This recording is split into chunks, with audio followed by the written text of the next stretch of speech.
pressure bust diamonds, pressure bust pipes. It also makes diamonds, the ones that the Cavs will be getting in their rings tonight. And they have a chance potentially at a three-peat. So if the Cavs and Warriors face off for the third time in the finals, it'll be the first time in NBA history we have a finals trilogy in 3 straight years. No surprise that those two teams have the best odds of winning the title this season. Spurs, Clippers, Celtics have the next best odds to win the chip. So what team has the best chance to derail a finals rematch? Mr. Stephen A. I'm going to say, believe it or not, everybody wants to say the Clippers. I want to as well, but damn it, that Blake Griffin's got to step up, be healthy. And DeAndre Jordan, could you hit better than 50% for the free throw line? Pretty please, with sugar on top, it would be nice. I know it's popular to say San Antonio because now you got Tim Duncan gone, Pau Gasol, and David Lee are there with Kawhi Leonard and LaMarcus Aldridge. But there's something, it's call it my spidey senses, something tingling. I don't know how to put it. I think the Oklahoma City Thunder has arguably the best shot to derail Golden State. I'm not saying it's going to happen. But when I think about the assassin that is Russell Westbrook, when I think about the fact that they added Victor Oladipo, who can ball, as your new backcourt mate. So for the first time, they really have a backcourt mate with Russell Westbrook. Yes, Kevin Durant is gone, and Oladipo doesn't make up for Kevin Durant. But Steven Adams with Enes Kanter and those crew, I don't like the fact that they lost Dion Waiters, but I'm looking at Oklahoma City and the fact that it is clearly Russell Westbrook's team, and he doesn't have to defer in any way, psychologically, literally, or otherwise, to Kevin Durant, and how bad he's going to want to go at them. And I'm saying to myself, in terms of the best shot, I could see the Clippers, something happening to the Clippers to derail them, even though I would love that matchup between the Clippers and Golden State because they hate each other. And plus, I'd rather be in L.A. than Oklahoma City. I ain't gonna lie to you. The bottom line is, I got to look at Oklahoma City with Russell Westbrook and say that they may have the best shot of anybody out west of knocking off Golden State and derailing this trilogy. Man, did you overthink this one? You got the right answer, and then you kept adding and subtracting until you got the wrong answer. The Oklahoma City Thunder have no shot. Oladipo takes some pressure off Westbrook in the backcourt in a sense, but who's going to shoot the ball? They got no shot. No one has a shot against the Warriors. The best, and clearly in the East, that's a given. Barring catastrophic injury in Golden State, that's a whole other story. But barring catastrophic injury to like Durant or Steph Curry, knock wood, that doesn't happen. The answer is the Clippers, but not as currently constructed. They would need to make a deadline deal for a 3-and-D player who can actually play. A Luol Deng type. I don't even know. They don't have the assets on the books, but they have some salaries that would match up. They'd have to do future draft picks or something. But if the Clippers could get a competent 3-and-D player and everyone stays healthy, they have the best shot to derail a rubber match. No one else does. The Spurs would have to move Aldridge for a piece that fits better. Then they'd have to develop chemistry over the course of the year. That's too big a thing to move in your team. It changes the dynamic too much. And while Pau Gasol at this point is an offensive upgrade over what Tim Duncan was last year, defensively he's a massive downgrade, even over a slowed-up Tim Duncan. I don't like the Spurs. I think the Clippers got the only puncher's chance, and then only if they get a real 3-and-D guy before the deadline to play the 3. Because the 1, 2, and 4, 5 are all right. This is what annoys me about you, because you'll say all of that, right, and then you'll knock me for saying that Kevin Durant has ruined my regular season, because during the regular season there's no suspense. So here you are talking about, oh, it's good to watch and you never know and blah, but then you sit there and you articulate all of this other stuff. This is my point. That's why I consider it so weak that he decided to go to that team, being the superstar that he is, because it's a game of horse as far as I'm concerned. Look, Steph Curry is arguably the most unselfish superstar we have seen outside of LeBron James. He don't care about his numbers. He doesn't care about anything. He's willing to defer. It's not a big issue to him. Klay Thompson ain't going to defer. He's going to get his shots. He's not going to change his game. But Steph Curry doesn't care if if Kevin Durant sits up there and does what he does. If Kevin Durant is dropping 60, they're going to help him do it. They're going to try to make Kevin Durant have a season for the ages. It's going to be interesting to find out, but at the end, it all comes down to this. We will be right back here in June. It will be Golden State. It will be the Cavaliers. It will be the trilogy. It's just that simple. Yup, and maybe the greatest rubber match in the history of the NBA. I mean, it could be argued with what's at stake and the level of the teams and how they dwarf the competition in each conference. I do have a wish. First finals when Cleveland lost to this team. Kyrie Irving was hurt. All right? And pretty much Kevin Love. LeBron James was a one-man army, and he had no help. Last year, Steph Curry wasn't 100%. Draymond Green got suspended in Game 5. Andrew Bogut was hurt for Game 6 and 7. Iguodala was as well.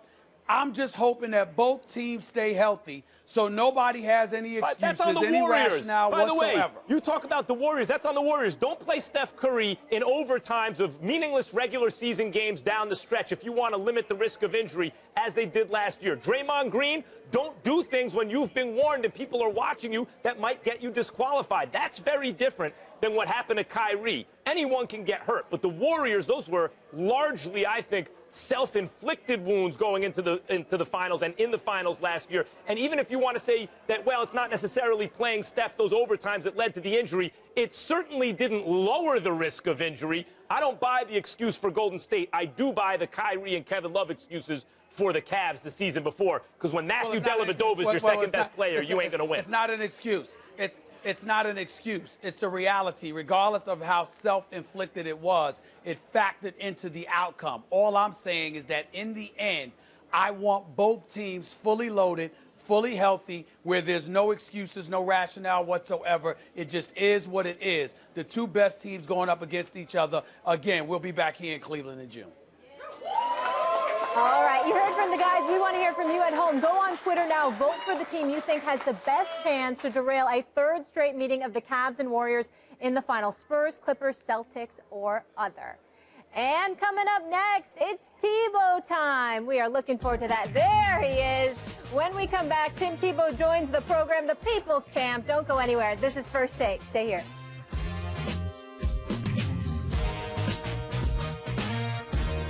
The winner of this year's Heisman Trophy is...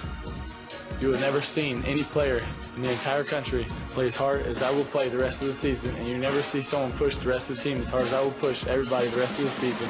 And you never see a team play harder than we will the rest of this season. God bless. The Denver Broncos select Tim Tebow. He wants to throw it long down the middle of the field. It's Kellerman again, run. The 40, the 50, the 35, the 40. Thomas to the 35, the 30, the 15, the 10. He's down to the end zone, and it's a touchdown, and this game is over. The New York Mets are having a press conference today because they are about to sign Tim Tebow to a minor league contract. A force for sure. Our next guest really needs no introduction. He's a Heisman Trophy winner, a national champion, and now a multi-sport talent. His new book, Shaken, Discovering Your True Identity in the Midst of Life Storms, is available in stores and online right now. Tim Tebow joining us now from Arizona. Tim, thank you so much for being with us. Oh, it's my pleasure. How are you doing? We are all good. And appreciate the time here. I want to talk about your move from the football field to the baseball diamond. It's been well chronicled, of course. What's been the hardest part, though, transitioning from football to baseball? Well, it's a completely new sport. It's something that I didn't do competitively for 12 years, and so it's a huge transition. You know, it's something I think a lot of people just thought, oh, you know, you made this decision on a whim, but it's something that I thought about, I prayed about for a while, and it was something that was in my heart for a long time, and, you know, finally made the choice to do it, and I'm loving it. I'm so passionate about the sport, and I enjoy playing it. My two favorite things to do growing up was, one, to be a quarterback and have 10 other guys look at you in a huddle and lead them on a 2-minute drive to win the game, and the other one was to hit a baseball. And I love that one-on-one matchup. It's just fun, you know, and I'm honestly excited to be able to pursue something for the love of it. Tim Tebow, good to see you. Good to see you, buddy. Good to see you. What's up, Let me get right What's up, to it. Stephen A? let me ask you a question.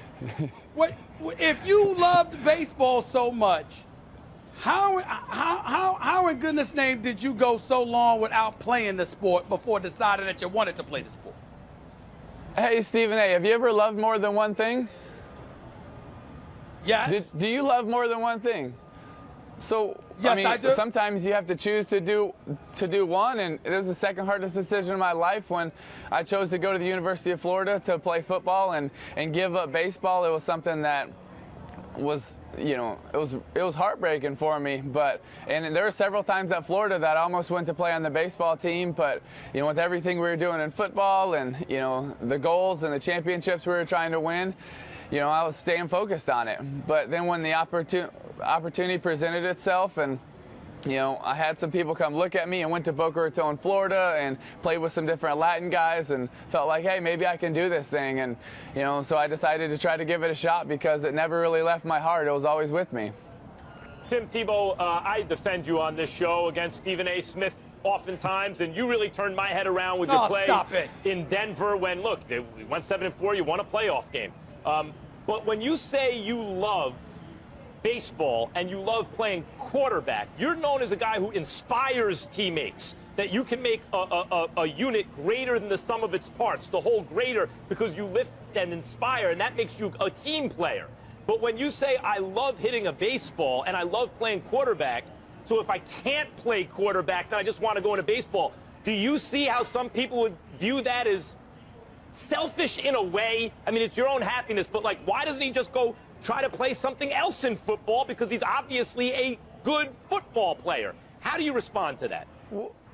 Well, yeah, I totally get it, but I'm so thankful that I don't have to live my life based on what other people want me to live. You know, if I was on a team and that team asked me to do something, I would do anything. But if I'm not on a team and a team offers me a contract to go sign with someone to play tight end, H-back, fullback, running back, whatever it is, and I've had a lot of those offers, well, I don't have to go sign with that. I'm not on their team. And so that's just making a professional decision to go do something that I didn't really have in my heart. It wasn't a dream. You know, I'm sure you've turned down contracts, Max. I know everybody wants you, and you've turned it down. Does that make you a bad team player because you turned down a contract with the team you were on? In my case, maybe, Tim, but that's a very good distinction you're making.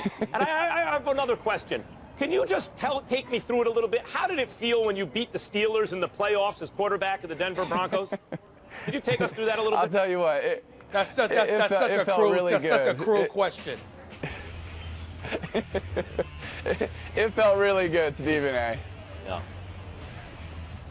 Yeah, Tim, see, here's the deal. Going back to Max's initial question, I guess where we're going is this. You are a Heisman Trophy winner. You are a national champion. You're about winning. And so the way I look at it is that if you haven't played the sport in over a decade, your chances of success at that particular sport are limited, whereas with football, because you clearly have that it factor, and there are other things that you can do on a football field other than play quarterback, your chances of success seems to be greater in the sport of football than baseball. So what's wrong with somebody looking at you and saying that's what you should be doing? Well, it's fine if they look at me and say that's what I should be doing, but they're not me. And when are dreams based on chances? Dreams are based on something that's in your heart, that are passions, that are something that you want to go try, not on chances. I mean, I'm so grateful that I get to go pursue something, even if it's a long shot, for something that, yeah, I might be able to go do and go do pretty well, but if it's not in my heart, why am I going to do that? You know, I think that's something that's unfortunate in society, is a lot of people just go do what they feel like they should do and live with the status quo and you know, go live by all these rules, and hey, this is going to be okay, you know, just go accept your average 9 to 5 rather than striving for something, because the ultimate goal isn't to succeed or fail. The ultimate goal is to give it everything you have for something that's on your heart and a dream, and pursuing that. And if you get to live out your dream every single day, then the result doesn't matter. I can look back 20, 30 years from now and be able to look at this time and say, you know what, I gave everything I had to football, I gave everything I had to baseball, and I was able to live out some dreams. And in my opinion, that's pretty awesome. I'm inspired. Tim Tebow, Melting your cold I'm going heart, to transition. Hey, listen, just be quiet, Max. I'm talking to my friend. Oh. I'm talking to my friend, Tim Tebow. That, you don't need enemies. Tim, mind your business. Tim Tebow, let me switch subjects. I was reading something here. I was reading something about you talking to Good Morning America, and you alluded to the possibility of you in politics someday. I have a question for you. Who do you believe would be more effective as a politician, you or the aspiring governor of Alabama someday, Mr. Charles Barkley? Who would be a better politician?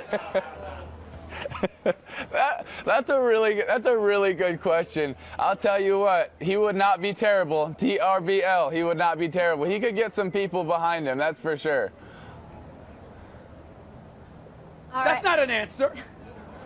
Well, he's a good politician. I think Hey, Tim is showing you I what a gotta good start with the politician political is. answers right now. Tim, you're off the hot seat. I got you. And to answer your earlier question, we've all had more than one passion and more than one love. So I appreciate you following your heart and not needing others' approval. Very, very inspiring. Thank you for your time, and I'm sure your book will be as well. So pick up your copy of Shaken in stores and online today.